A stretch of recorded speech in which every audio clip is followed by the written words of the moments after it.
Okay, great. We can start. Elon, Vivek, you guys there? Yeah, I'm here. Yes. Excellent, great. All right, well, thanks for joining us today, everyone. We're going to discuss the topic of where the Israel-Hamas war is headed. You know, could this even lead to a wider regional war or something worse? There was just by way of teeing this up, there was a report in Axios the other day where they were quoting White House or other administration officials saying, quote, never before have we talked to so many top government officials who in private are so worried about so many overseas conflicts at once. We don't like to sound dire, but to sound a siren of clinical, clear-eyed realism, U.S. officials say this confluence of crises poses epic concern and historic danger. So that's Axios reporting from Washington the other day. I want to. Yeah, Yeah. that's consistent with. I'm actually, I'd say, fairly close with the intelligence community, yeah, in both domestically and elsewhere, and obviously with the defense community and various. I talked to various world leaders for, and this is this is a major concern, and I think there's some trend towards this getting worse, not better. The signs are not pointing in a super positive direction. What are you seeing out there in terms of, and I'll just in terms of setting this up, I'll turn it over to the larger panel. Vivek, I want to hear what you have to say. We also have Alexander Mercouris from the podcast The Duran, which is one of the top geopolitical podcasts. We also have Colonel Daniel Davis, who's a military expert.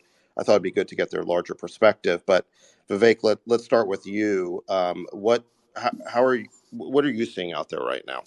Well, look, I'm seeing a lot of fear, actually. And so the seat I'm in is running for U.S. president. I'm seeing fear of candidates in their willingness to confront the reality of what we're facing for a wide range of reasons that are largely unimportant, but we can get into if people are interested in. And I think there's that fear is resulting in confusion in analyzing different dimensions of what's at issue here in Israel. And then let's zoom out what the recent attacks on Israel might have as an implication for broader risks of World War III that we're entering at a time of deep, I would say tension and concern in places like Ukraine and Russia. So as it relates to Israel, look, there's a couple of different questions at issue that I think have been conflated with each other. I mean, one is the question of justice of the response or proportionality or humanitarian concern for Palestinians as a consequence of Israel invading Gaza. This is largely a criticism coming from some wings of the left. My perspective is, for now, just put that to one side, right? Israel has a right to defend itself. Israel absolutely has a national right to self-existence. But that question has been wrongly conflated with a more obvious question that enough people have not asked critically, which is a ground invasion in Gaza really going to succeed at all in any measurable definition of success for Israel? And, to the extent that the U.S. gets involved in this, looking at it from a U.S. perspective, to the extent the U.S. gets involved, which I have views on.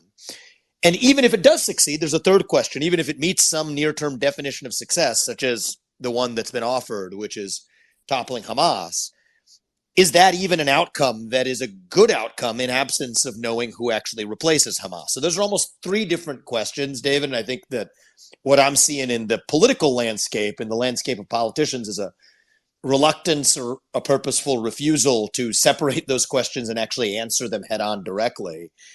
And then you zoom out from Israel. I mean, this has all taken place against the backdrop of a Ukrainian war that continues to extend. I think the $61 billion proposed in the $106 billion foreign aid package that Biden has proposed here makes really no gesture towards even why this would help achieve any outcome of finality in this war. And so this continues to, I worry, make the Russia-China alliance even stronger, further committing the U.S. to this conflict without a clear path towards resolution or definition of success. You take a look at, let's just play out what could happen in Israel. And I think that this is a very reasonable scenario.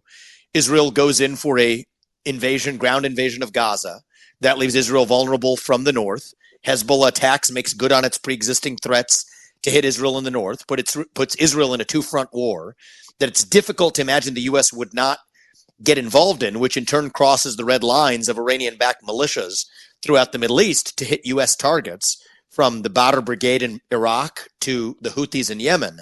That has us then in a regional war in the Middle East that I do not think leads to a good place for the U.S., which in turn probably rolls out the red carpet for China to further accelerate its window of opportunity to look after Taiwan, which China may not have looked to as quickly if it had not been for the U.S. being diluted and distracted in both Ukraine and the Middle East. And that's what a path to significant world conflict, call it World War III, God forbid, could look like, all against the backdrop of our own homeland here in the United States, our border defenses, our missile defenses, our space-based defense capabilities, our cyber, super EMP defense capabilities, all being as vulnerable as we have ever been. And so I'm seeing some in the GOP and otherwise call for recalling the Department of Defense a Department of Offense. I think as a matter of a verbal tick, that would be a mistake, but in some ways it's an honest depiction of where many politicians in both the Democrat and Republican Party are. I think that's a mistake. It should be called the Department of War. It should be. That's what they've been. For a very long time, it was the Department of War. And now it's, and then in the fairly recent times, from an historical standpoint, they changed it to the Department of Defense. But really, we do conduct war. You can hardly call it defense if we're going to defend ourselves by attacking. It would have been nice. Well, Nikki, Department of War. Okay, not to be outdone, but Nikki Haley wants to call it the Department of Offense. Yeah. All right. Well, let me. And like the best defense is an offense. Yeah. as if we're not already offensive enough. But okay, so Vivek, you laid out a bunch of different concerns there, and I think you broke it down into a framework that's pretty good. I just want to kind of go one by one through the concerns, and it sounds like the first place to start is just what are likely to be the military repercussions of a ground invasion of Gaza by Israel, and is it likely to succeed, and what will the consequences be? So for that, I want to pull in Colonel Daniel Davis, who is something of a military expert here, who I think is looking at this situation and has also looked at previous incursions by Israel into Gaza. There's one in 2008 called Operation Cast Lead. There was one in 2014 called Operation Protective Edge. So this wouldn't be the first time that Israel has entered Gaza. So we have some data points on what it might look like. Colonel, are you there? Do you want to? Yes, I am. Thanks, David. This is actually the fifth one. There was also wars in 2012 and 2021. So there's a lot of experience we have here, and everything from just short incursions using lots of air power to outright invasions of portions of the Gaza Strip. And what you have every time is inconclusive results. Really, to Mr. Ramaswamy's comments there a second ago, that what would success even look like? Because even if you somehow, and I don't know how you would do it, but if you killed every single Hamas member, all of the people still live there, and all of the conditions under which all of these wars keep rising still exist, and in fact, it'll be worse. But this is going to be substantially more difficult than anything that Israel has faced so far, because Hamas this time is expressly prepared for it. They spent months getting the terrain ready. It's not just the tunnels under the ground, though. That's a big issue. It's also how they prepared buildings. They have false floors in some of the high-rise buildings. They have holes between the walls. They can move around different places. They have booby traps set up. I mean, this is about as hard as you can imagine. And even some of these buildings that have been rubbled so far by the Israeli airstrikes actually are not going to help the Israel come in, because that prevents them from using their armor. They can't go down some of these streets. And just like it did with the Russians in in the World War II Battle of Stalingrad, those actually are good places to defend from, because once it's been rubbled, you don't even know where to shoot anymore from the IDF perspective. So this is going to be much harder than any of the other ones were, and also because the objectives are different. In 2014 and 2021, the objective for the IDF was to stop the rockets that were firing into Israel. So they just looked for rocket launch sites. Now then, they're expressly going to destroy the organization itself. So to do that, you have to go building by building, house by house, and room by room in some cases, because your objective is to kill everybody who's in Hamas, or get them to surrender. And of course, Hamas is not going to surrender. They're prepared for this. So this is going to be a very long, very bloody siege, and Israel is going to suffer significant casualties, because you have to use infantry for this. It's great that they have these Merkava tanks and the Namur armored personnel carriers and lots of other technological capacity, but those fights are on the ground, and that's where you lose a lot of your advantages. And so the enemy Hamas will have an advantage because they know the terrain better, and when it gets into man-on-man fight, it's just a bloody struggle that nobody really has a big advantage on. It seems to me that if Israel gets bogged down in guerrilla fighting in Gaza, that they're going to want to lean heavily on air support and artillery. Does that make sense? And then, what are the consequences of that for Yes. the civilian population? As a matter of fact, that's also what happened in 2014 attack, is that the Israel went in with very, very loose rules of engagement. They were heavy use of air power, of artillery, mortar fire, rocket systems, their own versions of like anti-tank missiles, so to speak. All of these were wantonly used. They didn't have targeted and detailed, the so-called surgical strikes, which they claim they didn't in 2014, and they certainly haven't so far. And so the casualties are all on the Palestinian side, or the civilians. And so many, of course, you've seen they've had two separate leaflet draws where the Israelis are telling the Palestinians to move south.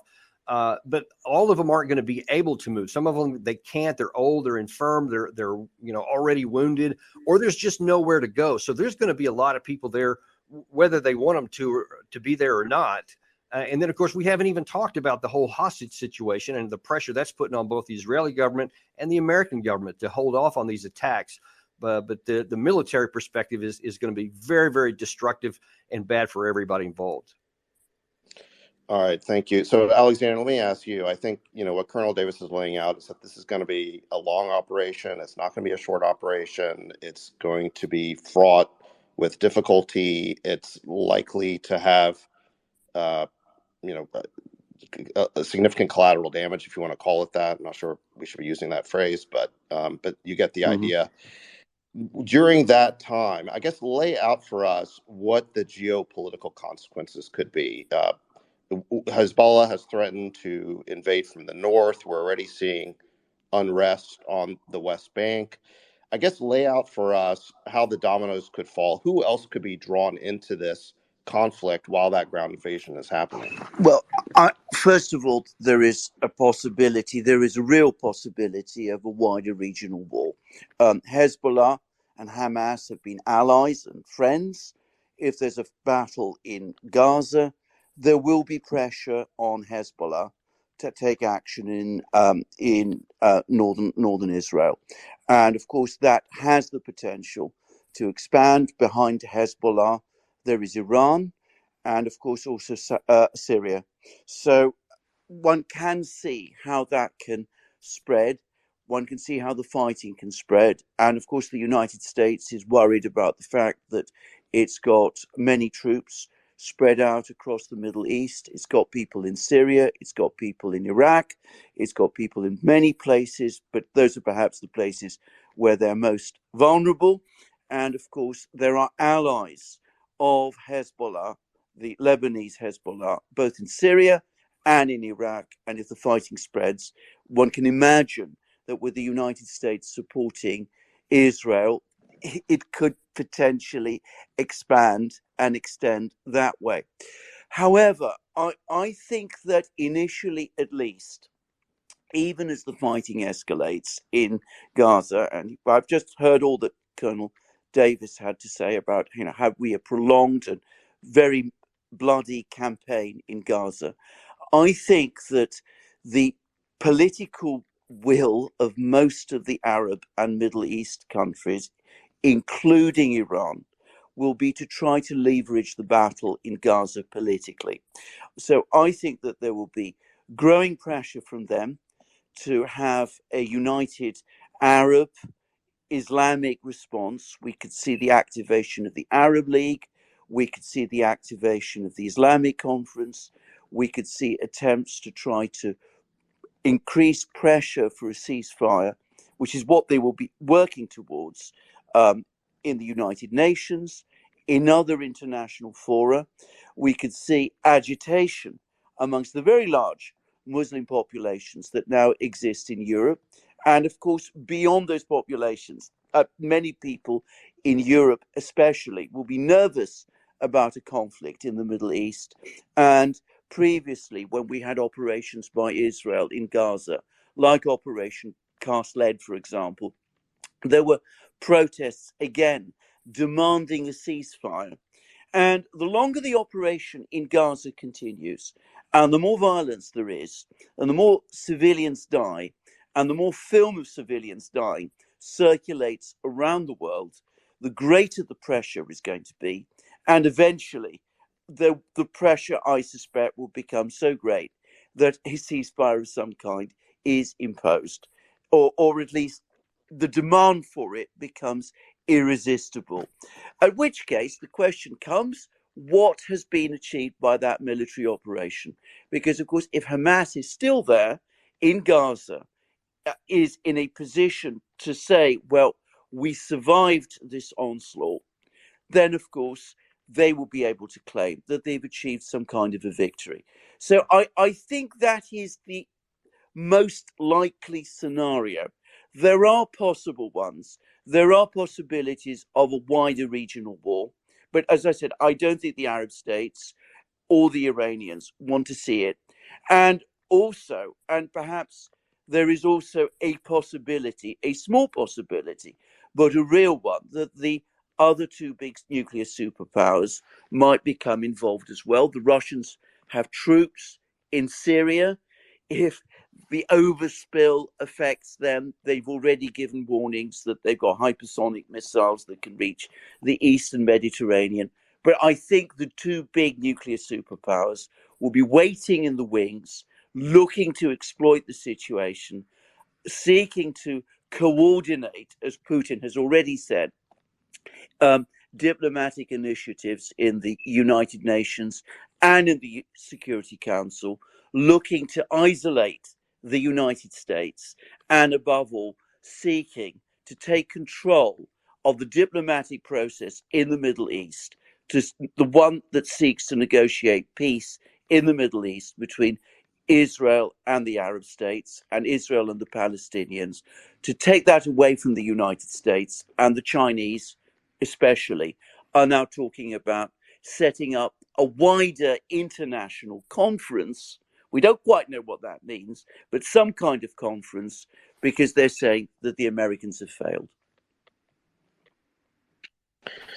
So you seem to be laying out a somewhat optimistic scenario here, in that you think the response by the larger Arab and Muslim world will be a political response, that it will not immediately turn into a wider war. I guess the question then is, does Iran have the ability to keep Hezbollah out of it?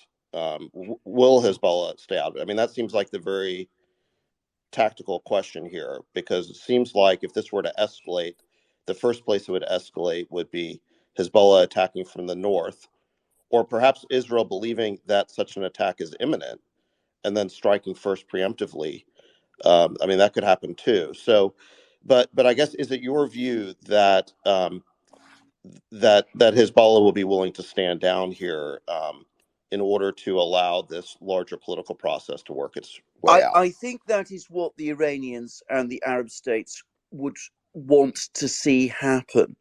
But of course, they are also themselves the subject of intense political pressure. If violence is seen to escalate in Gaza, then it may be very difficult for them to retain control of the situation. Hezbollah itself, the one in Lebanon, is a relatively disciplined organization, but other Shia militias and Islamic militias across the Middle East are not. And though I think that is what the Arab and Muslim states will want to do, one can't assume that is what will happen. There's always a great difference between, what people want to achieve, that they want to keep it under political control, to pursue a political diplomatic process in which they leverage events to their advantage.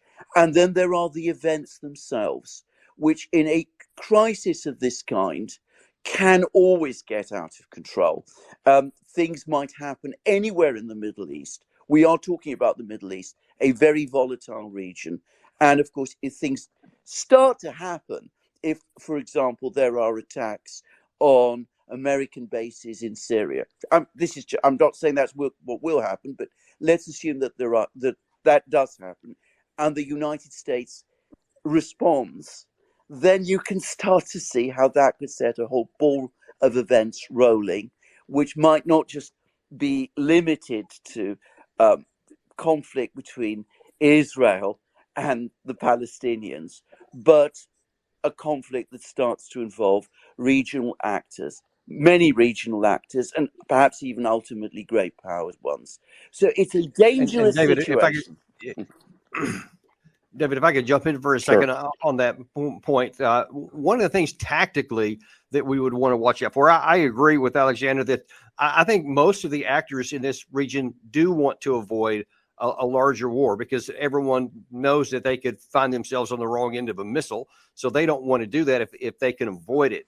But I think that when this incursion happens, assuming that it's going to happen in short order, like it seems to be, that I don't think that you'll see Hamas immediately launch out there. I think that they'll probably wait and see how things develop because I also strongly agree with what Alexander said about the pressure on the people. If Israel goes in there and has a similar lack of control as they did in 2014 and lots of Palestinian people started getting killed and they're literally just dismantling the city, there's going to be enormous pressure from the regular Arab street, so-called, then not to want to see their people just get slaughtered. And then there could be a lot of pressure on Hezbollah. Hezbollah would wait until Israel got itself, stuck in this, beehive, so to speak, and then they might come. I don't think they would launch immediately because if Israel probably is going to be ready at the outset, but if they get bogged down and they're weaker, then there's the greater risk that Hezbollah comes in, and that's where the biggest risk for Israel would come in. Is there any risk that Israel looks at the situation and says to themselves, a war with Hezbollah is inevitable. It's coming. We can only choose the timing, perhaps. In fact, I think you're seeing people talk about that right now. A lot of them are saying, hey, let's just get this whole thing done right now. It's inevitable. It's going to happen. So there is definitely some talk about having a preemptive strike to even start that process ahead of time so that they have the advantage from the beginning. But, we saw in the 2006 war between Israel and Hezbollah, that's not an easy task.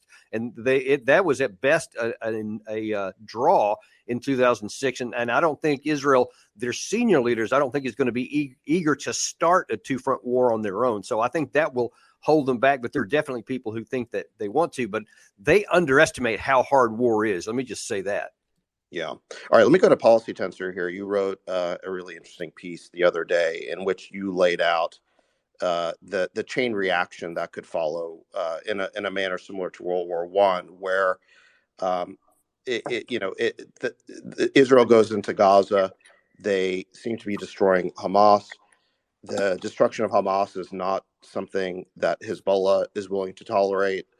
The destruction of Hezbollah is not something that Iran is willing to tolerate, and so on from there. And so even though it's safe to say that the major players in the region don't want a wider war right now, they might find themselves compelled into one because the alternative, in their view, is worse. Can you Can you speak to kind of that chain reaction that could happen? Can you lay out for us what you laid out in your piece? Right, right. So I think what has happened is that U.S. foreign policy has driven an entire vertical sort of coalition, a very asymmetric one, I think he's a with a listener.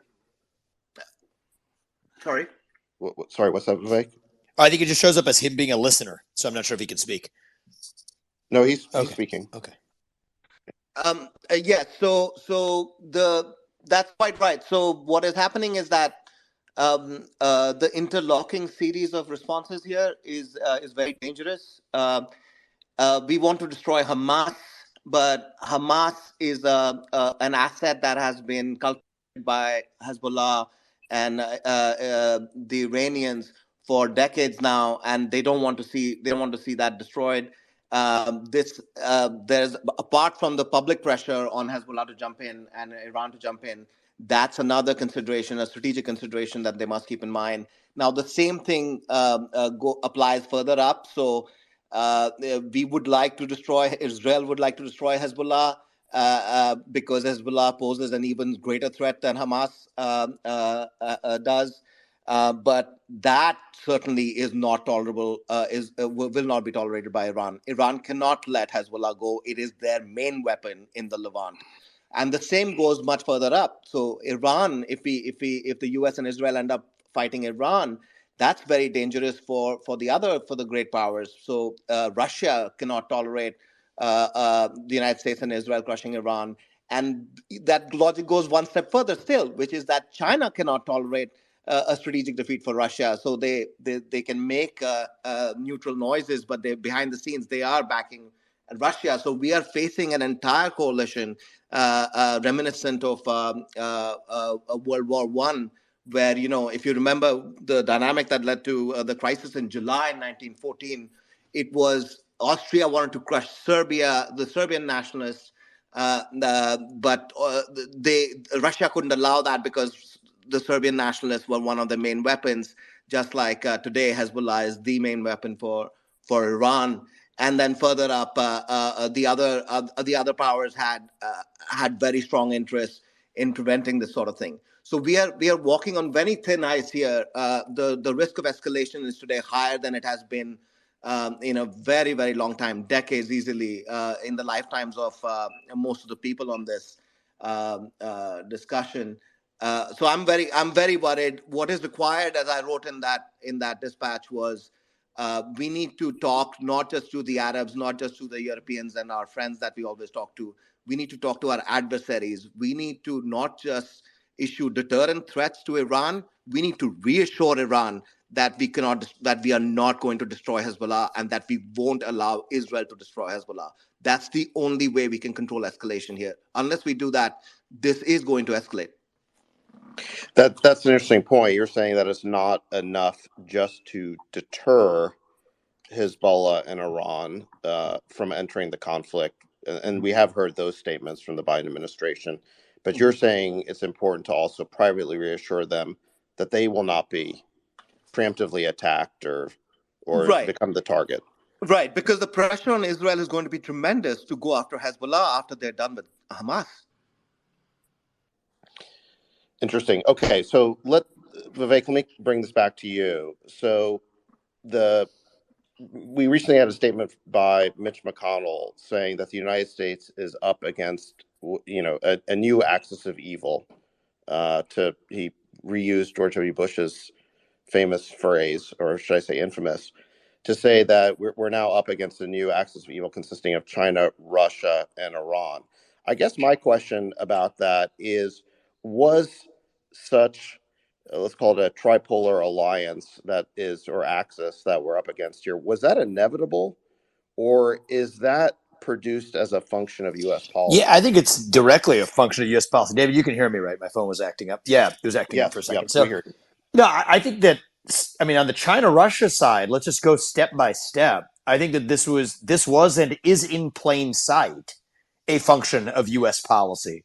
The good news and the bad news, depending on how you want to look at it, David, is I think that this is still corrigible. This can still be corrected. But I worry that this Ukraine war and the specter of NATO admitting Ukraine to NATO is one of the catalysts that is further creating and driving Russia further into China's arms. I don't think that further cutting off and isolating Russia from the West is helping the matter with respect to increasing Russia's own reliance on China.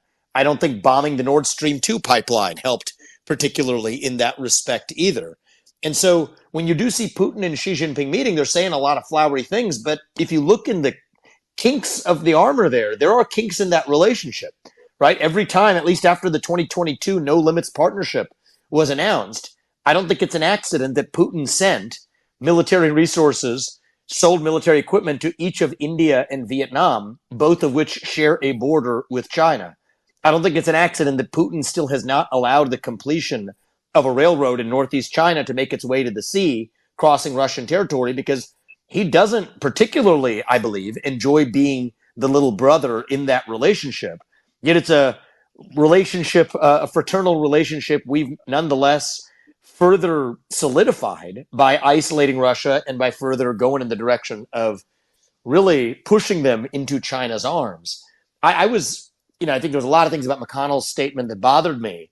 But when you bring Iran into this now, I think that one of the things as well in a tenuous moment like this one is the way you describe the alliance actually reinforces the reality of that alliance. And so I think that far ahead of when it has to necessarily be a Russia, China, Iran alliance, the more the U.S. talks about it that way, and the more U.S. leaders presume that their policy has to be made in that direction, the more you actually force the very outcome that we might not otherwise want to see. And so if I'm answering your question, David, did U.S. policy produce it? The answer is absolutely. And you could say that maybe it was already heading in that direction. Did we at least exacerbate it?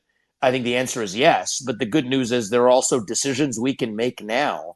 I believe actually starting in Ukraine, actually, even if we're to look at that separate situation, although our funding bill requires debating them together, I think there are decisions we can make in Ukraine now that reduce that risk that still would have implications for also avoiding broader escalation in the Middle East, leading to great power involvement. That's my view.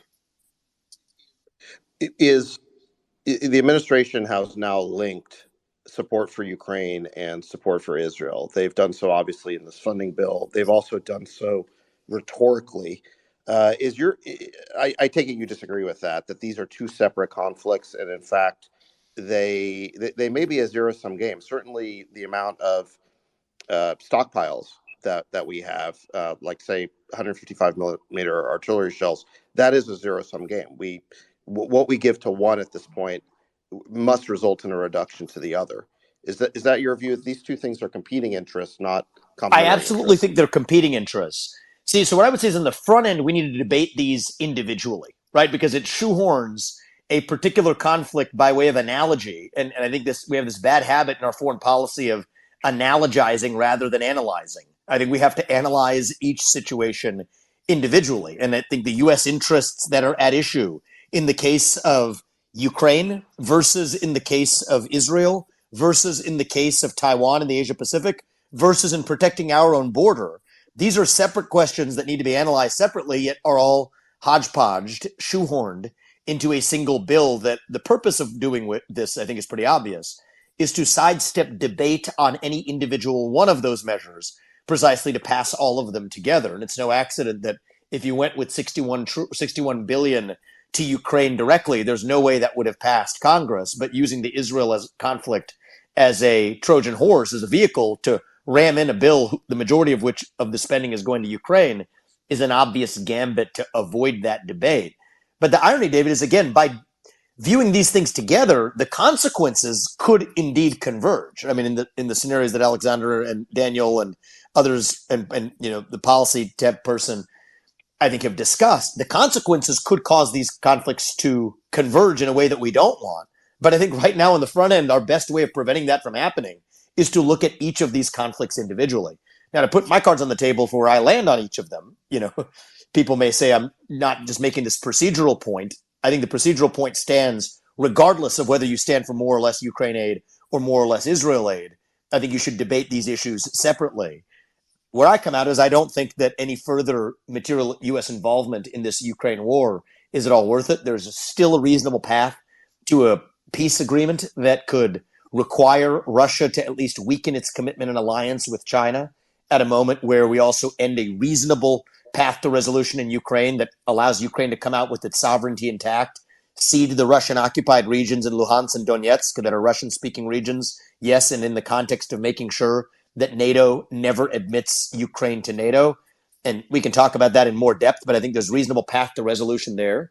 And then I do think a condition, this is a little bit more controversial, or maybe similarly controversial in some Republican circles, but I do think that any U.S. involvement in this war in Israel has to, at minimum, be conditioned on Israel clearly defining its own objectives, its own path to, I worry it's a fork in the road that could lead to bad outcomes either way.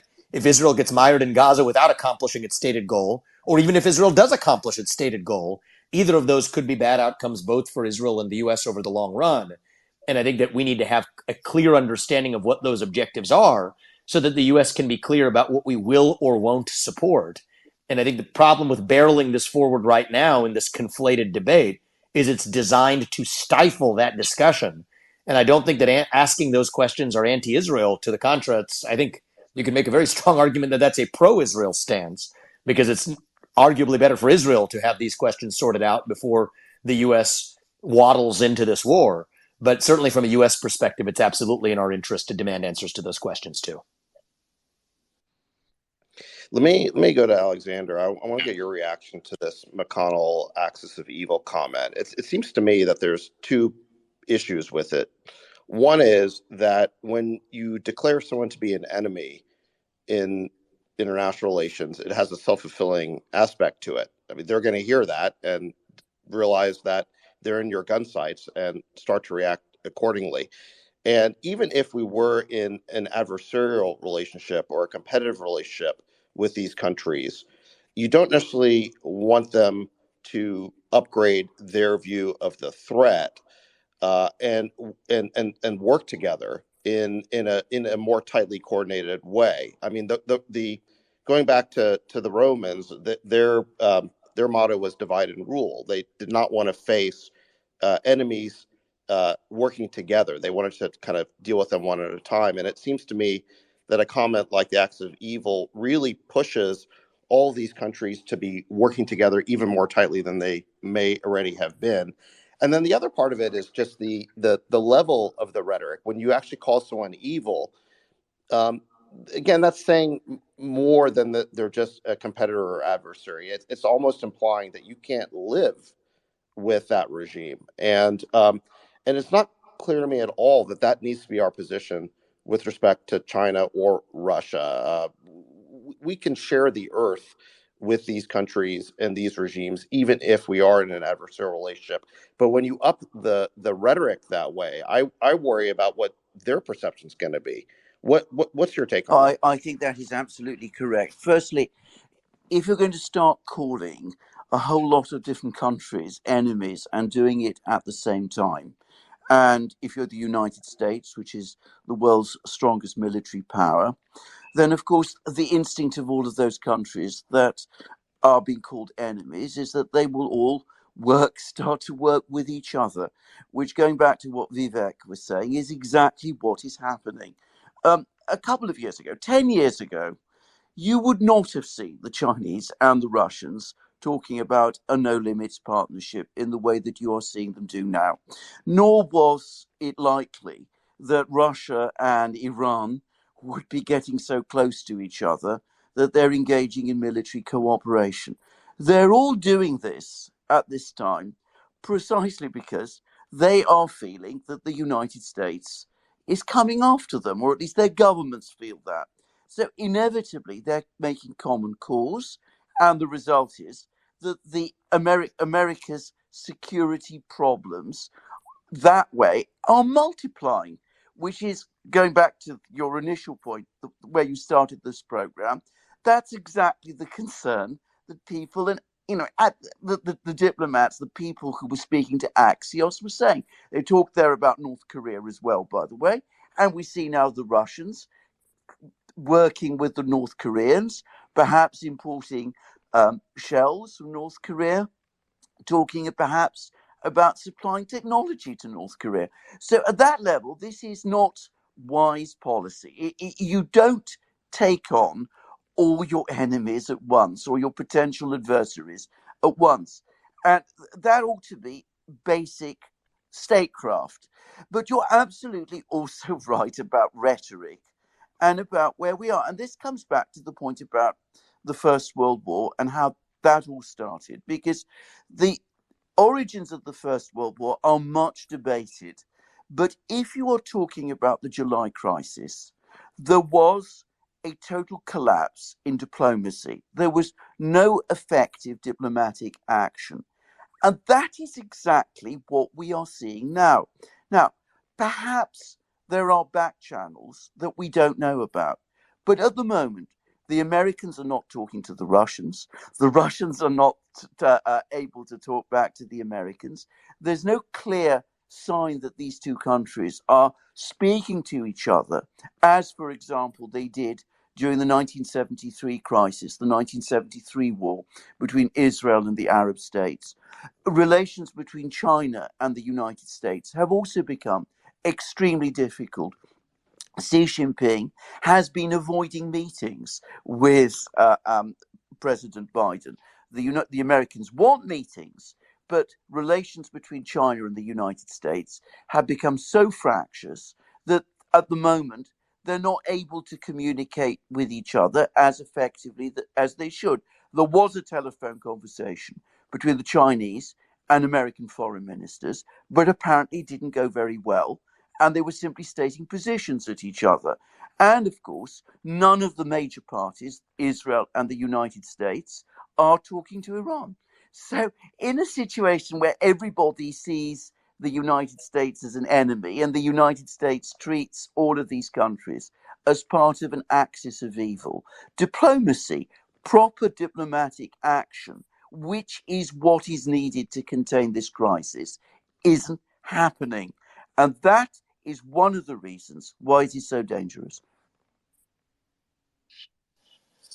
Well, I think the traditional Republican Party is to blame for a lot of this, frankly, because you have Biden making certain decisions, but the party that is supposed to check him is actually has no alternative vision grounded in diplomacy for how we're actually going to avoid this war. And I am deeply worried. I mean, it's part of the reason I'm doubly committed to being as vocal on this as I've been, that it is not in our interest to escalate a war in Russia that is against our interests. At the same time now, that if you play it out, I mean, there aren't, if you logically play out step by step, the question of when for Hezbollah in the north is an open question.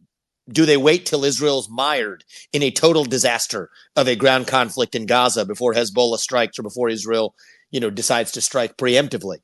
But this leads to two different conflicts that even in the U.S.'s stated goals, if China is really the great rival that we need to worry about, neither of those is being advanced. In fact, we're weakening our position potentially of a Chinese near-term invasion of Taiwan. The deterrence strategy, I think, is gone in a zero-sum game of being able to face two different fronts with Russia and now a broader regional war in the Middle East, neither of which directly advance U.S. interests. And so, I do think that there's a element of this even in the United States where it's fashionable to look back and say, how did we possibly have bipartisan support to end up with 20 years of a no-win war in Iraq or similar result in Afghanistan, where 20 years later the Taliban is still in charge? People like me say these things on the campaign trail, and that's an easy thing to say right now. But the harder part is to look at the present and look at the, I would say, forces within the United States that have actually stifled debate within and even between the political parties precisely when we need it most. And so, I think it does take probably right now more than ever discussions among people who are outsiders to that process, to the, I would say, partisan sausage making. Elon, I'm curious for your take on this one, but you probably, the problem is easy to describe. It's obvious. Solutions are harder. But as a first step here, even a description of the problem is itself something that I don't think that either Democrats or Republicans, certainly in the mainstream of either party, acknowledges. Everything we've talked about here, I think has been really useful. I find it to be very clear and almost a uncontroversial description of the problem. Yet even before we get to solutions, and I have my views on them, it's interesting that even this statement of the problem isn't something that you're really hearing from either of the mainstream branches of the Republicans or Democrats right now, which I think is a big part of the problem and a big part of repeating the same mistakes that we made 20 years ago. We're about to watch them happen again in slow motion. Sure. So, I think a number of people touched on this issue, which I think is actually the most important issue, which is how do we avoid World War III?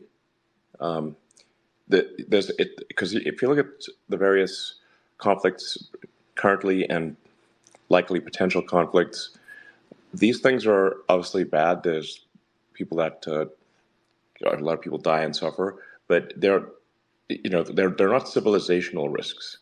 But World War III is a civilizational risk that we may not recover from. So we want to, I think, prioritize avoiding World War III. That's actually what matters, and not as happened in World War I, have a regional conflict rapidly become a global conflict. And nobody at the start of World War I thought that would be the case. In fact, shortly before World War I, people were proclaiming that there's a future of peace is what, because war would be so terrible that nobody would do such a crazy thing. And the Kaiser, when he sent the troops off in August 1914, said that they would be back by the time the leaves fall, meaning within a few months. So that was their expectation. Not massive devastation globally. So it's just important to bear in mind that to frame things correctly, that nobody expects or wants to have a World War III. So we need to think like, well, that could happen again, where things cascade out of control. Before you know it, you've got a massive global conflict with devastation that far This space was downloaded via spacesdown.com. Visit to download your spaces today. exceeds World War I or World War II. And if I could just jump in real quick there, like Vivek just said, the big problem that we have in the United States is that we don't even want to have a dialogue and a discussion. I wrote a piece, I think it was in Newsweek about a week or so ago, where too many people in our country today still think this is like the 1990s, where the Soviet Union disintegrated, where China was a third world country and they couldn't do anything, and we could literally do anything we wanted to. And you're seeing that on graphic display right now. Not only did it lead to our disaster for 2 decades in Afghanistan, but now then you see people saying, like, I'm talking like U.S. representatives, lots of senators. It's not just the speaker there.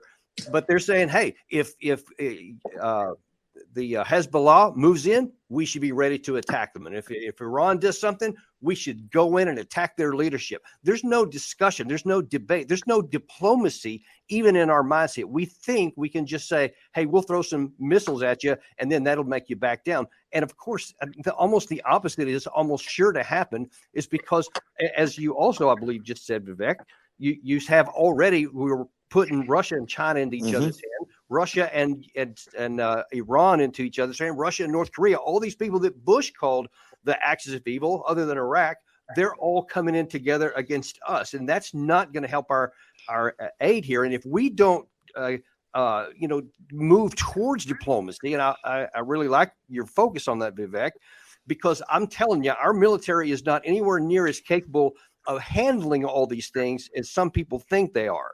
Correct. And Daniel, go ahead, Elon. Yep. In fact, if I may continue the line of thinking, I think you're absolutely right. People are overestimating U.S. military power. Now, I'm actually not someone who I'm not some peacenik. I'm not like I think there should be a peace and it's better, but I'm not like a sort of afraid of war or whatever. I just want to make sure we recognize reality. And we don't have the power differential that we used to have. If the so-called axis of evil, and we should be careful of using axis because that was actually literally the name of the alliance in World War II that we're fighting. We don't want another axis. that's a real one. That's actually a very significant threat, and a combination of Russia, China, and Iran should be viewed as very strong relative to the West. Very strong. May Not I add, Elon? yeah The issue that is emerging now in the strategic balance is very, very dangerous. China's nuclear buildup is going to make it a great nuclear power, the same of a peer of Russia and the United States. yes That tripolar nuclear order is very dangerous. We cannot hold both these powers and balance both these powers at the strategic realm. What we need to do is get Europe to get its act together and develop a full deterrent so that they can hold the line against Russia while we hold the line in Asia. This is a very important thing. People are not thinking carefully about this, but we need to do this over the next 5-6 years. Otherwise, it's going to get very dangerous. yeah. Well, I'm just looking at saying, like, to the point that was mentioned a moment ago, actually touched on by a number of people, that we're not fighting small fry here, or at least the potential is not a small fry battle. It is a massive battle where the industrial capacity is of comparable size to sort of the Western alliance or greater. Yes. I mean, at this point, Correct. China has more manufacturing capacity than the United States. That is correct. And Europe combined. Yes, it's roughly on par. Let's just say, like, one could debate whether it's bigger but it's the point is that we do not have an overwhelming advantage in industrial might, and the foundation of war is economics. This should be obvious to everyone, but it's often at this point is lost. The foundation of war is economic power, especially industrial output. Basically, how many tanks and guns and drones can you make relative to the other side? That's what it comes down to. And in fact, it may be the case, if not now, in the future, it probably will be that a Russia-China-Iran alliance can outproduce the Western alliance. But let's just say the point is that in order for there to be a global conflict of a World War III, you have to have two superpower alliances like that where one cannot easily defeat the other one, and that is the case, and that, I think, is a massive shift in thinking. People do not understand. Most people do not understand. I think people on this call perhaps understand, but I do understand, but most do not. This is so. I think we want to try to avoid that, and I hope it is not something that is historic, that where the tides of history are simply going to sweep us in this direction, because there's a strong argument that these things are actually unavoidable, and the tides of history will sweep us in that direction whether we like it or not. But we should try to avoid that if at all possible, and unfortunately, our policy has been forcing really Russia and Iran to ally with China. It's been forcing them. What choice have we given them? And so, and Russia has the raw materials, and China has the industrial capacity. It's frankly a perfect match from a war standpoint. So I think we need to stop doing that. It's unwise. And I think will lead to immense risk to civilization. I just want to emphasize that, like, that there's civilizational risk. There are tragedies on an individual level, tragedies on a community level, and then there's civilizational risk. We just need to make sure that we are not putting civilization itself at stake, which is World War III. Elon, I think that you're saying it very elegantly. About talking about civilizational risk, which I agree with. I'm talking to you from Iowa. Just did a town hall with people at a pizza ranch here in Iowa, and I'll tell you what I share with people. Where, I think everyone understands civilizational risk as like sort of a ethereal concept that's like really bad, and we need to avoid it. But if we're just to literally take exactly what you said, including the industrial combined might, including also raw material might of China, including the fact that the foundation of war is economics and industrial capacity, including the facts of what a potential Russia, China, Iran military alliance could look like. I just want to say the same thing in a different way that I hope catalyzes a level of debate that we're not having in U.S. politics right now. If we do enter World War III, it is likely that the United States as we know it will cease to exist. And I think that, yes, that's just a different way of saying civilizational risk, because there's a lot of other things that would also cease to exist. But when you look at Russia's hypersonic missile capabilities, nuclear capabilities, both of which are ahead of ours, China's naval capacity, which arguably is ahead of ours, combined with our economic dependence on China, combined with, a range of other factors, even if you tally up the litany of Western allies versus what this alternative alliance between Russia, China, and increasingly, if we go into scenario, nations like Iran and North Korea, I think it's important for people to understand, especially when the U.S. homeland is as vulnerable as we have been in modern memory, not just from a border perspective, but from missile defense or cyber defense or defenses against super electromagnetic pulse attacks. I think this is where I am attempting, unsuccessfully so far, but attempting to awaken a GOP from what appears to be a deep slumber on the risks of these of real major conflict. If we enter major conflict, anything resembling World War III against a Russia-China alliance, with potentially Iran and or North Korea included on the other side of that, the United States, as we know it, will cease to exist. And at least I found that maybe to be a little bit more persuasive to people here to engaging in a dialogue on the ground than the broader possibility of civilizational risk. The existence of the United States itself is what we're talking about as being on the line here. So I like the way you said it. Yeah, I think that's right. So we are like the New York Yankees, or we're literally Yankees. So we're like a pro sports team that has been winning the championship for so long and so many years in a row that we have forgotten what losing even looks like. And that's when the championship team loses. When the championship, the team that's won so many times has had so many victories, that over time complacency and entitlement grow, and then you get your ass handed to you. So, and this is, like I said, my concern here is civilizational risk. How do we avoid that? I think we and this is not a populist statement at all, but I think we need to figure out peace in Ukraine, and I think we need to restore normal relations with Russia. And if we don't do that, we force Russia into a China alliance. They're already doing joint military exercises. Russia and China have started doing joint military exercises. I don't know how many people are aware of this, but that would be an alarm bell. This might be a good point to bring in Alex Cristoforo, also from the Duran. The question I'd have for you, Alex, is détente with Russia still possible? I mean, are things too far gone, or can we normalize relations with them and take this risk off the table?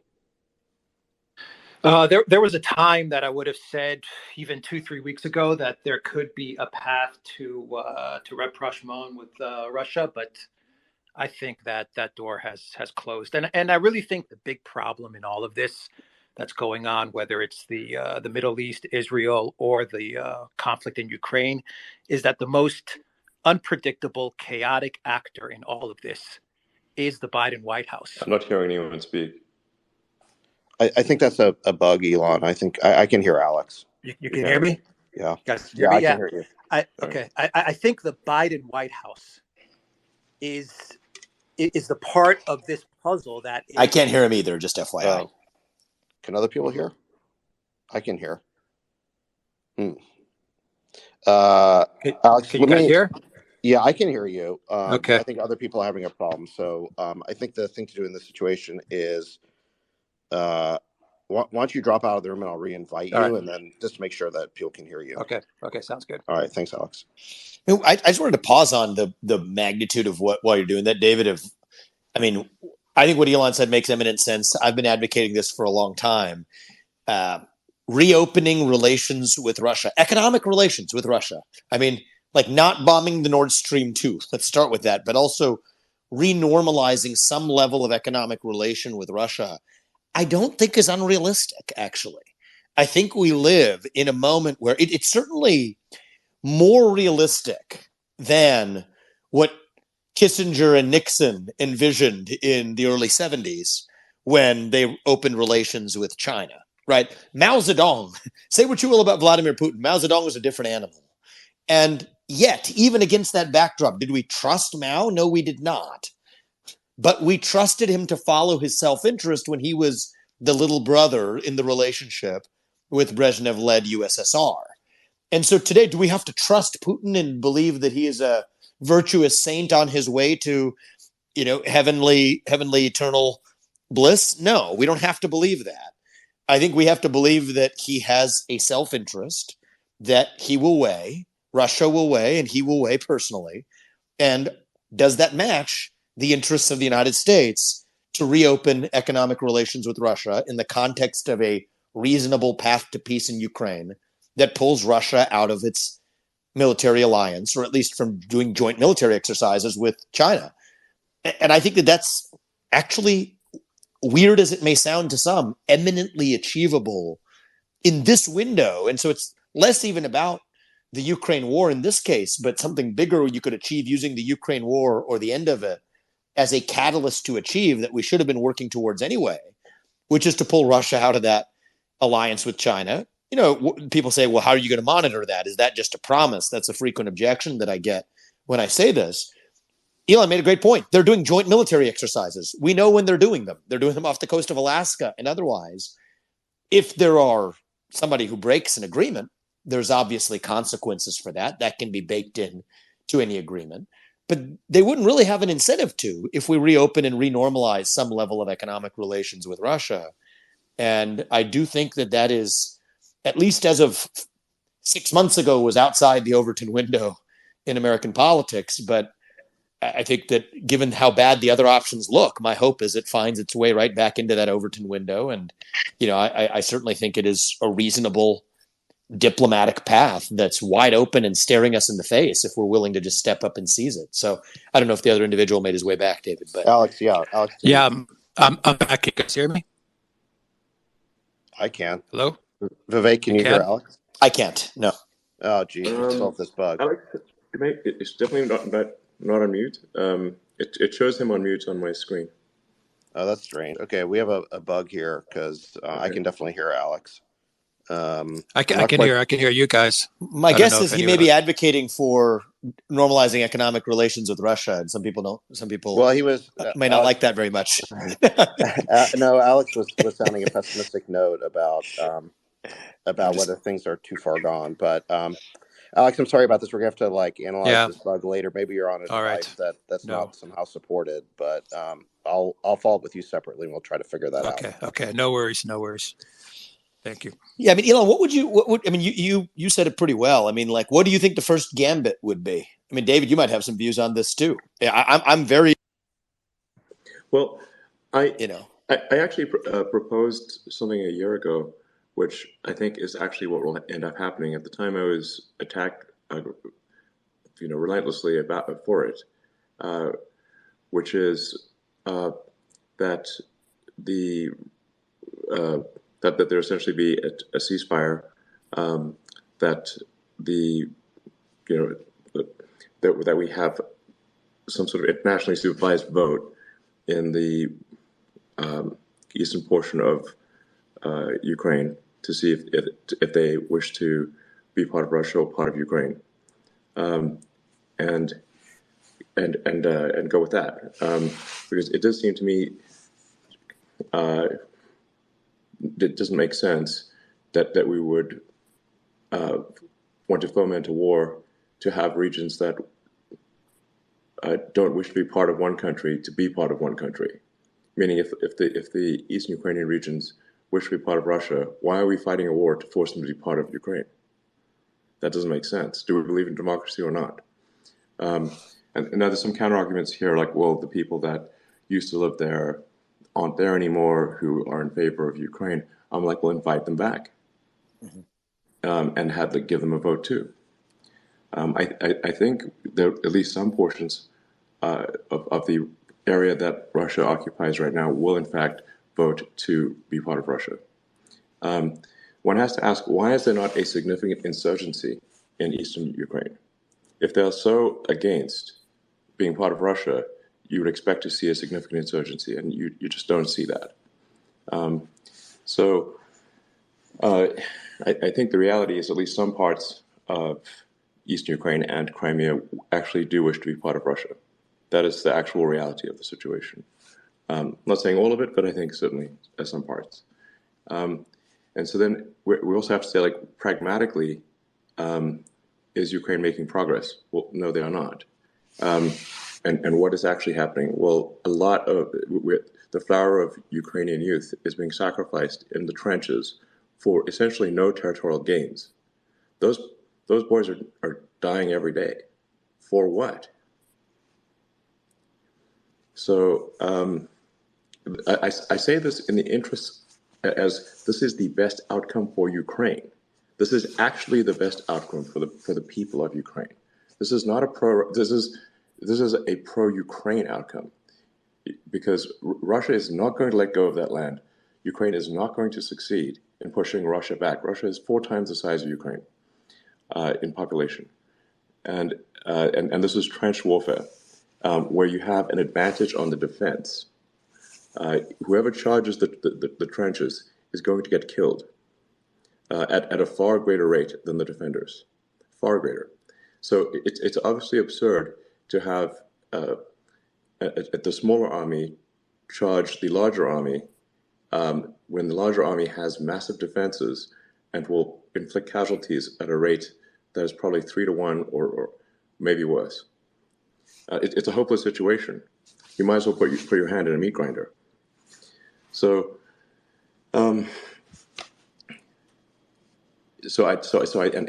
every week that passes, there are more Ukrainian boys that die, more Russian, and I think we should have some sympathy too for the Russian boys that are dying in those trenches as well. Do they want to be there? Of course not. So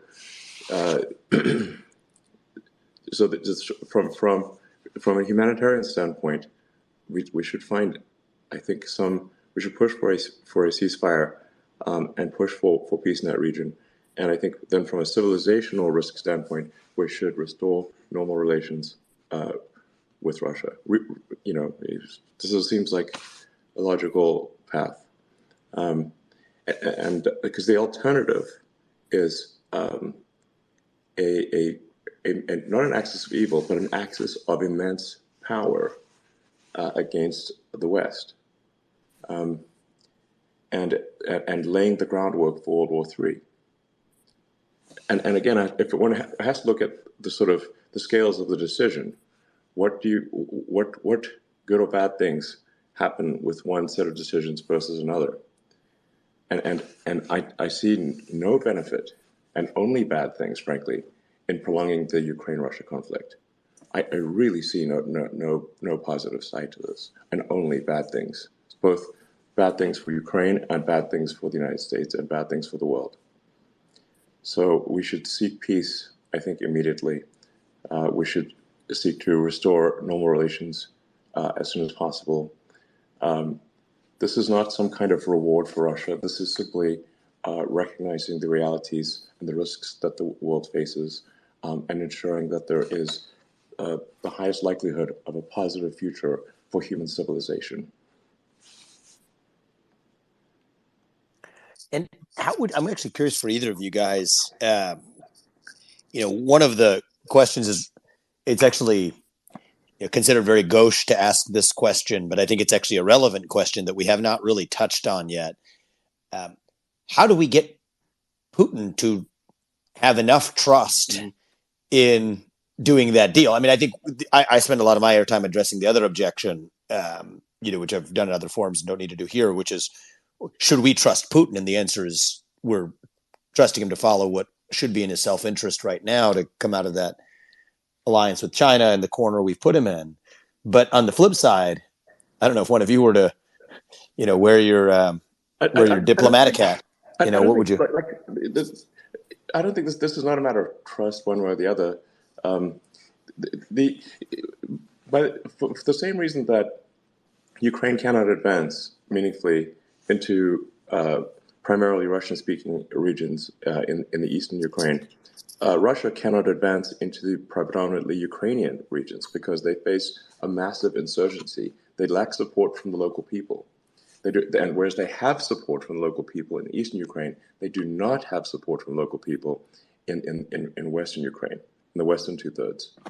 And Russia is a country that has done incredibly well on the defense, but at least in the last 100 years, not so well on the offense, unless it is attacked.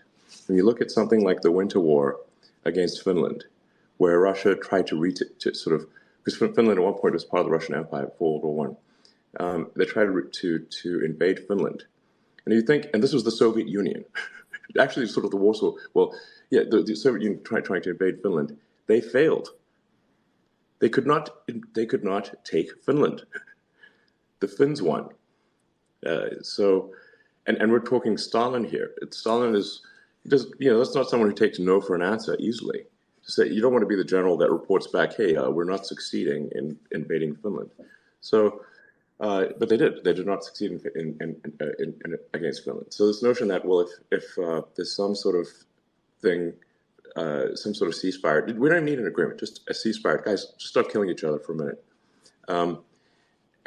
There's no actual treaty needed. Just stop killing each other for a minute, and then let's just figure out some path to a more positive future.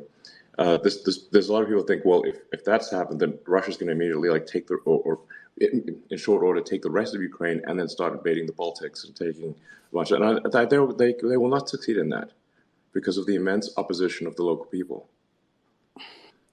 If they could take more of Ukraine, they would, and they can't.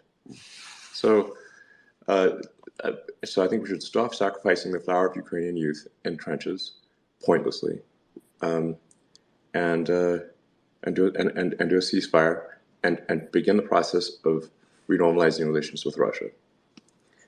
And it should be said that Russia and Ukraine, I mean, they're quite literally cousins. Like people have family in both. It's that the people in Ukraine have family in Russia. People in Russia have family in Ukraine. So they were sort of really part of one country for many, many years. The best rocket technology was when Ukraine and Russia were working together, and when they were not working together, their space technology suffered immensely. So like what I'm trying to say is that these are not natural adversaries. It doesn't make sense. That they have their grievances, but they are quite literally family. And I think we in the West are sort of pushing them to kill their sons, and it seems wrong to me to do that. So, and then to add to the regional tragedy, there is the civilizational risk that we are brewing by making Russia a pariah to the West, not allowing international transactions with Russia, basically extreme sanctions. And I should say this weaponization of the dollar, I think we've overplayed our hand in weaponizing the dollar with sanctions. So because you're now seeing a lot of countries de-dollar their transactions, because we've sort of forced it, and this goes beyond even Russia, China, and Iran, because countries like, say, Brazil or India still want to transact with Russia. They can't do it with dollars, so we force them to de-dollarize their transactions, thus weakening the strength of the dollar in the world. So like these actions are strategically foolish, it seems to me. But like I said, like we should just sort of stand back and say, what is the most important thing? The most important thing is avoiding World War III, because we may never recover from World War III. And I think we're currently have the risk of World War III is increasing rapidly. And I think if relations are renormalized with Russia, the probability of World War III is dramatically lower. So, yeah, I actually think that it's far more achievable than we've made it out to be. And David, Zach, I got a lot more to say, but maybe you want to take a couple questions from the audience too. I saw someone from the IDF is asking a question too. Okay, great. Yeah, maybe. I don't see. Let's see. Let me try and make you a co-host, and then you can call on people as well. While we're doing that, Alexander, why don't we get your take on whether it's still possible to work out a deal with Russia on Ukraine? I think it is possible to come to a deal with Russia on Ukraine. It will not be easy at all. And the window for that deal is perhaps not going to be open indefinitely, because obviously there is a war, and that war is fluid. It has its own dynamic. And I personally think that the longer we leave it for a deal to be done with Russia on Ukraine, the more unsatisfactory to us that is going to be. Now, if I could just make a few observations generally about US-Russian relations. Firstly, I think we have to understand that there is going to be a continuum between the situation we have today, which is essentially that we have no contacts with the Russians. We don't trade with them. We don't speak to them. When we do speak to them, we just lecture them. And the situation of having a complete rapprochement in which we are back to a full normal relationship, such as we used to have after the end of the Cold War. Now, you can perhaps aim at the second, but you can start with perhaps less ambitious objectives. You can start talking, you can start meeting Russian officials and communicating with them and putting aside some of this extremely dangerous rhetoric that we have. Because just to give an example of what diplomacy is about, it's not just about, working together to find long-term outcomes. Eventually we might come to that. But if we're talking about the present situation in the Middle East, one of the things that is making it so dangerous, one of the things that's making the Ukraine crisis so dangerous, is that because we are not talking to them and they are not talking to us, and we're not talking many cases to many of the various important players, everybody is guessing about what the other side's intentions might be. They're all having to speculate about what intentions are. So, for example, Putin probably thinks that there is no risk to his troops in Syria from the United States. But he doesn't know that. He hasn't had the categorical assurances from the US president that might make him confident in this. So he is going to have that element of doubt and uncertainty in his mind, and he's going to take precautions. And he said, well, I've got now my fighter jets flying over the Black Sea, and they've got hypersonic missiles, and this isn't a threat, it's just a warning. I'm warning you that if these missiles have the range to reach the Eastern Mediterranean, which is where your carriers happen to be. Now, that is actually a very bad situation for us all to be in, where Putin has to guess, and at the same time, because he can't be sure, he's having to take in his own mind those sort of precautions. That is exactly the kind of uncertainty which, in a crisis of the kind that we are going through at the moment, can potentially lead to disaster. Because, of course, where everybody is guessing, there is always the potential, there's always the very real risk that people will guess wrong, misunderstand what is happening, interpret things in the wrong way, and see things that might not actually be threatening in a particularly threatening way. So the first priority should be to start proper communications. Once you get communications going, then gradually over time you can rebuild trust, and perhaps you can have a proper, workable, viable relationship. Given how bad relations between the Russians and the West have now become, that is probably going to take a very long time. But what do they say? A journey of 1,000 miles starts with a single step. Talking to the Russians in a civil way about mutual problems, and by the way, Elon is right, there is no greater priority than preserving peace. You're not sacrificing your core interests by preserving peace. Preserving peace between the great powers, the superpowers, is a core interest. And all of the great powers, all the superpowers, they're all led by people who should understand this, will understand, if it's approached in a certain way, that achieving a sustainable peace is one in which all of the great powers respect the core interests of the other. So you can find your way, you can gradually build up a relationship in that way. But at the moment, given the very dangerous situation we are in, we must unblock these utterly, completely blocked communications channels. We must talk to the Russians. They must be able to talk to us, just as JFK did at the time of the Cuban Missile Crisis. He was in direct contact through the embassy with Khrushchev. They were sending letters to each other. They were communicating in that kind of way. We got to be able to do that. We got to be able to talk to the Chinese leaders, even if we see them as adversaries.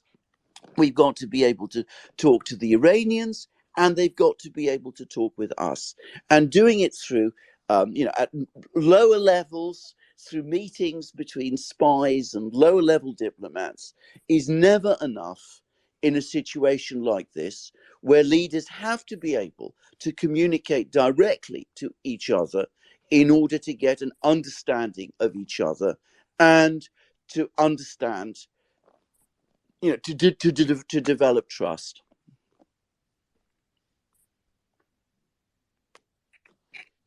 Well, I would say Biden just did the opposite of that by putting Putin in the Hamas category in his latest speech.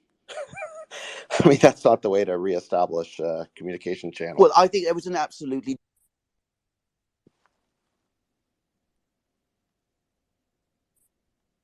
brought together Putin with Hamas. I mean, they are completely different things. Let's be absolutely clear. Russia and Hamas have nothing in common with each other. I thought that was completely misconceived, and it has made further discussion at this time, not just between the Russians and the Americans, but the whole attitude behind the speech, even more difficult than it should be. As Vivek absolutely correctly said, way back during the Cold War, we had communications with each other. During the Vietnam War, Kissinger went to China.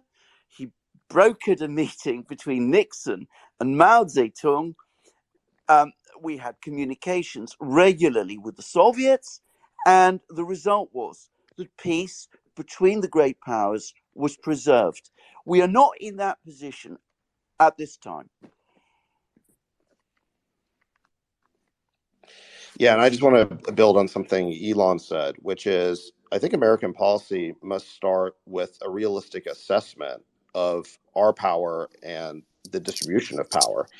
And I think this administration seems to be living in a past era when the U.S. dominated the world and could do whatever it wanted. I think we saw this with the Ukraine war. Biden and the administration said that sanctions would collapse the Russian economy. It has not done that. I think the Russian economy had a negative 2% blip last year. Now it's back to growth. They claimed that the Russians were running out of missiles and other kinds of weapons. That has not happened. In fact, it's the U.S. that has run out of 155 millimeter artillery ammunition, which is the key type of ammunition in this war. That to me was absolutely stunning, that the U.S. could run out of artillery shells. I mean, we spend over $800 billion a year on defense, and apparently ammunition is not included.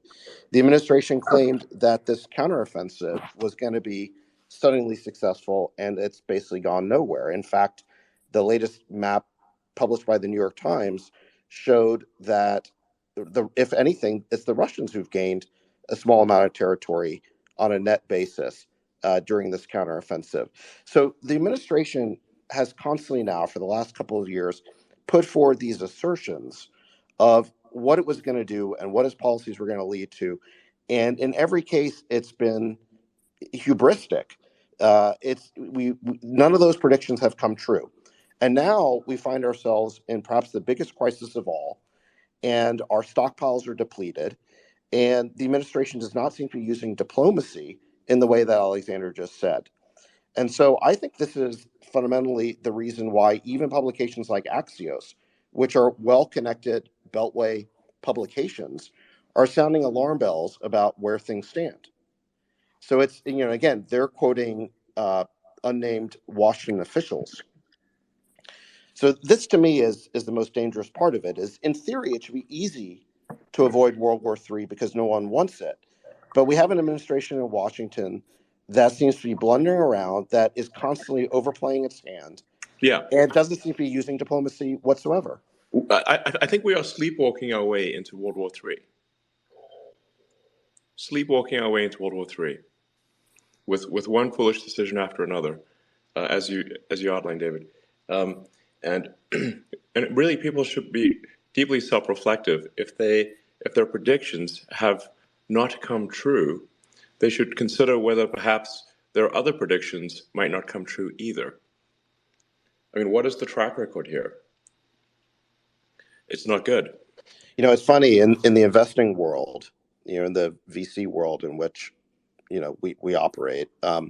Track record is all important. When you want to assess whether an investor is good at their job or not, the first thing you look at is track record. But Exactly. in international relations, there seems to be no concept of a track record. Yes, it's astonishing, and the stakes are so much higher. I mean, we're talking about many, many lives and devastation, and I just want to keep reiterating this point. Civilizational risk must be paramount, because if civilization goes away, it's all over for everyone. It worries me that the veterans of World War II are almost all dead. So those who remember the horrors of a world war are no longer, who has the visceral knowledge of what a world war is really like. When people have grown up coddled in comfort, they have no concept of war. I remember talking to my grandfather, who was in World War II for, I think, almost 6 years, in brutal conflict in North and East Africa. All his friends were killed in front of him. He had severe PTSD, like severe. I didn't even know what it was as a kid, but so severe. And in fact, if he he didn't finish high school, so he wasn't eligible for the officer corps, and I think it was a year or two before the end of the war, they randomly gave some aptitude test or IQ test or whatever to people, and he scored high. So they sent him to work for British intelligence in London, which is where he met my grandmother, who's English. And if that hadn't happened, he'd be dead, and I probably wouldn't exist. But I mean, you could see the effects of war in his face and personality. I mean, it was just he was destroyed, even though he was still alive. And how many people like that actually are still around, who remember the horrors of a global war, or remember war at all? Well, this is where I think we need some fresh leadership in Washington, because people who've been there for 30 years plus simply, I think, don't seem to remember or don't really understand the way in which the world has changed. We're not in the unipolar moment anymore. Correct. We're not, We're you not. know, and the people who developed all of their political instincts during that moment, I think, have failed to grasp the ways in which the world has changed. And this is why we need some fresh thinking and fresh leadership in Washington. I'm sure Vivek will agree with that. Yeah, I'm biased, but I agree with you. And one of the things is interesting in the polling data is amongst young people. I mean, and the idea of entering war, including the Ukraine war, but beyond this, is incredibly unpopular, right? I mean, those of us even who grew up in the Iraq and Afghanistan era alone, these things are very unpopular amongst young people. And the other thing that I'm seeing is, this is just a little bit of inside baseball here, but the general political conventional wisdom right now is most of the Republican base still is in favor of the good versus evil framing. But I will tell you, on the ground, that is not what I see when it's presented in a different form than the poll questions are served up. I mean, I've spent the last 5 days in Iowa, and mostly everything I'm saying I've been advised is politically unadvisable to say to a Republican base. But tell you the truth, once you explain to people, look, this is not that we're anti-Ukraine or anti-Israel, but this is a pro-American, or as Elon even put it, pro-civilizational view to keep us out of World War III. I see more heads nodding than not. And so I do think it's going to take people, not just in the presidency. I mean, I think the presidency is important. I think it's important that you have somebody that comes from a different generation, unbiased and unencumbered by the biases of the past in a liberal hegemonic era that does not exist anymore. It's not 1991. It's not 1980. We have to accept realism in where we are as the United States, or else we may make boneheaded decisions, sleepwalking our way into war that may cause the United States of America, as we know it, to be at risk of ceasing to exist. But I also think that it's going to require people in positions in the administration that, you can't come in as a post-neocon Republican and then put a bunch of neocons in the staffing of your administration, from national security advisor to secretary of state on down. And I think it's going to take rational, reasoned thinkers who are able to understand how the interests of different nations align or don't align with one another, and reach reasonable deals, consensus, to bring peace in a situation that I think there's opportunities for it, both in the Russia-Ukraine situation and though under more complex circumstances, even in the conflict in the Middle East with Israel, that I think would best serve the interests of everyone involved, but certainly the United States. And I do think that we may be at our best in a moment where the U.S. is expressly thinking about its own interests and acknowledges that other nations are allowed to do the same, and then reasonably achieve paths to peace, rather than trying to implement the model of liberal hegemony that I think many in both parties wish we were in from 30 years ago. So Yeah, that's what I think. If I may play somewhat of a sort of slight devil's advocate for liberalism, actually, which may be unexpected, and also start off with a quote of, or paraphrase Samwise Gamgee from Lord of the Rings: "There is some good in this world, Mr. Frodo, and it's worth fighting for." I think that is the good part of liberalism. That is that you actually have empathy for other people and other countries, and that there are times when we'll do things that perhaps don't entirely serve ourselves, but sometimes even sacrifice a little bit of the good of our country for the better of another. But we just need to make sure that is actually what is going to happen, and that in seeking to do good, we do not pave the road to hell. So that we are realistic in seeking to do good. I think we should seek to do good. I think that is one of the great characteristics of America, is that we actually do not simply act on the basis of might is right.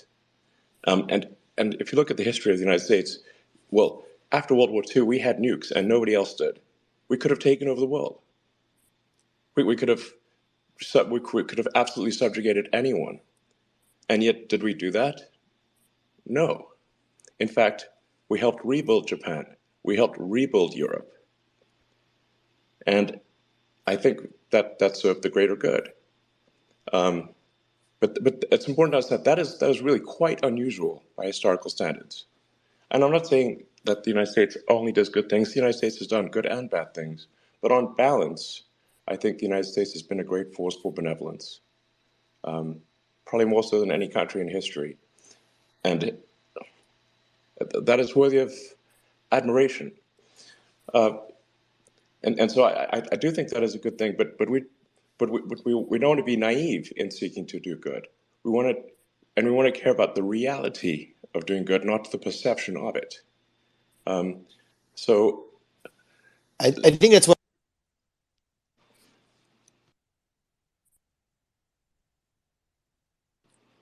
Sorry, go ahead. I was just saying. I think that was beautifully said. I think we live in a moment right now where those things go together, where we bring a realism to our foreign policy.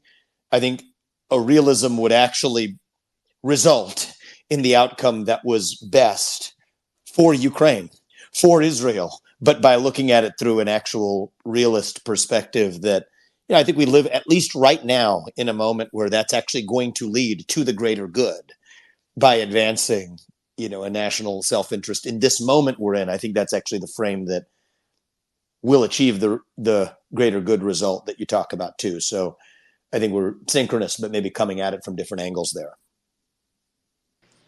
So, sounds good. Yeah, I just think like sometimes, Vivek, I think I agree with you actually, but I just want to make sure that people sort of generally understand that we're not talking about sort of just engaging in purely selfish behavior that only ever serves purely the interests of the United States, but that we actually do care about other countries and other people, and we want to make sure that that actions we take are actually successful in helping those people, and do not actually, as we seek perhaps to help them, in fact hurt them. So there's I'm a big fan of South Park and the Trey Parker and Matt Stone, and there's a movie Team America where we're Team America World Police. The movie starts off with with a sort of terrorist attack in Paris, and then Team America comes in to just destroy the terrorists, but also levels half of Paris. It's like, well, I don't know if that was, should we have leveled half of Paris to destroy some terrorists? Perhaps not. So we just need to make sure that when we seek to do good, that we in fact do achieve it, and that we're realistic and do not inadvertently pave the road to hell with our good intentions. Amen. I'm good for another at least 10 minutes, Sex, but I think that's actually that could be a great moment to end on. Yeah, I think well said, Elon, and I think that I am an advocate for. And let me just say this: talk about the presidency, that's in self-interest or whatever to talk about new people and outsiders and whatever. But go a layer deeper. The more I've learned about this, I think the more I'm convinced that you not only need that at the level of whoever's on top of the executive branch, but in the State Department, in other parts of the federal bureaucracy that hopefully only a small subset of which survive, still need probably in the next chapter some people who have a muscle memory different than the one they've been trained on, which is to think they're doing good or convince themselves of the ultimate lie that they're doing good when in fact they're creating more harm than good, even not just for the United States, but for those other very actors they purport to help. And so, we'll see if we can't get there and, clean that up and staff it accordingly. So thank you guys. Appreciate this discussion. Learned a lot actually today too from the others who participated. So thanks to everybody else you called on. Absolutely. Thank you, Alexander. Thank you, Policy Tensor. Thanks, Colonel Davis. Thanks to everyone who participated. We'll see you next time. Thank you very much. All right, thanks, everyone. Bye. Thank you, guys.